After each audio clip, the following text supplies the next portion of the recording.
शिजवून घेऊया. हे पहा भाजी छान शिजली. हे बघ गाजर शिजलं काय, छान शिजलं बघा. वास मस्त यायला लागले बघा. आता हे बाजरी आणि डाळ शिजवलेलं घालून घ्या.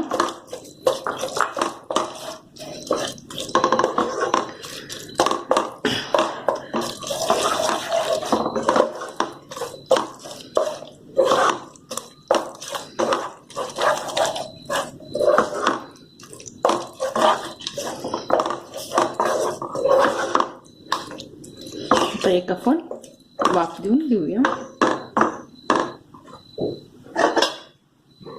तुम्हाला पातळ हवं असेल तर थोडं गरम पाणी करून घाला.